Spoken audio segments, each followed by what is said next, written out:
প্রিয় দর্শক মণ্ডলী, আজকে আকিকার বিষয়ে আলোচনা করব। আকিকা করা সুন্নত। আল্লাহ রাসূল সাল্লাল্লাহু আলাইহি সাল্লাম ইমাম হাসান এবং হুসাইনের জন্য আকিকা করেছিলেন। তো আল্লাহ রাসূল সাল্লাল্লাহু আলাইহি সাল্লাম যখন আকিকা করেছিলেন, তাই আকিকা করা কি সুন্নত। আকিকা সন্তান জন্মের কতদিন পরে করা লাগে? তো সন্তান জন্মের 7 দিনের দিন, নাইবা 14 দিনের দিন, নাইবা 21 দিনের দিন আকিকা করা কি সুন্নত। যদি সামর্থ্য আছে তো সন্তান জন্ম নেওয়ার 7 দিনের দিন আকিকা করো। আর যদি কোনো কারণে 7 দিনের দিন করতে পারলে না, তো 14 দিনের দিন করো। আর যদি 14 দিনের দিনও করতে পারলেন না, তো 21 দিনের দিন করো। 21 দিনের দিন করা সুন্নত।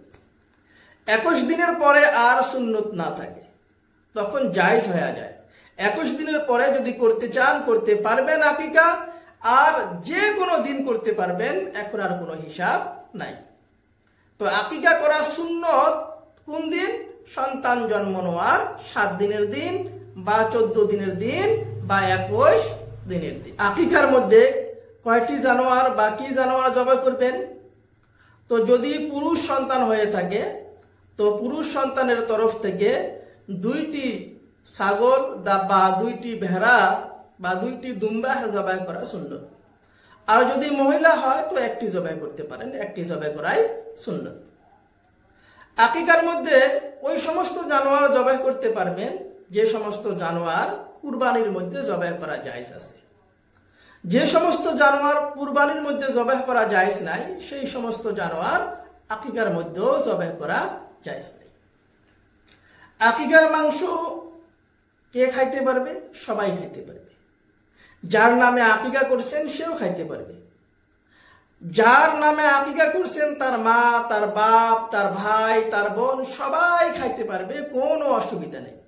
আমাদের গ্রামের কিছু মোল্লা মুন্সি বলে যে যার নামে আকিকা করা হয়েছে সে খাইতে পারবে না, তার বাবা খাইতে পারবে না, তার মা খাইতে পারবে না। এটা ভুল ধারণা। এলা উসুলের মধ্যে লিখছেন, ইউসনাউ বিল আকিকাতি মা ইউসনাউ বিল উযিয়াতি।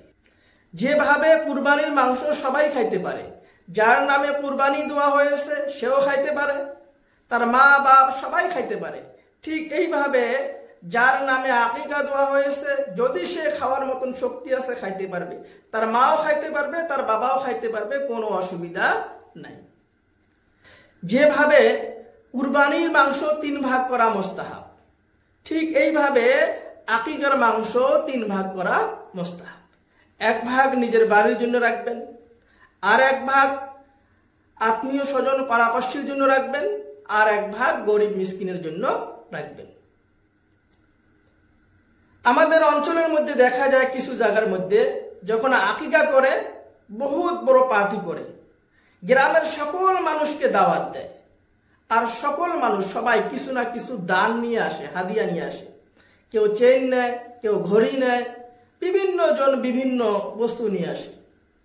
তো এইভাবে আকিকা করবেন না। খালিস আল্লাহর জন্য ইখলাসের সহিত আল্লাহকে সন্তুষ্ট করার জন্য, নবীর সুন্নত আদায় করার জন্য আকিকা করবেন। আল্লাহ খুশি হবে, বিপদ আপদ দূর হয়ে যাবে।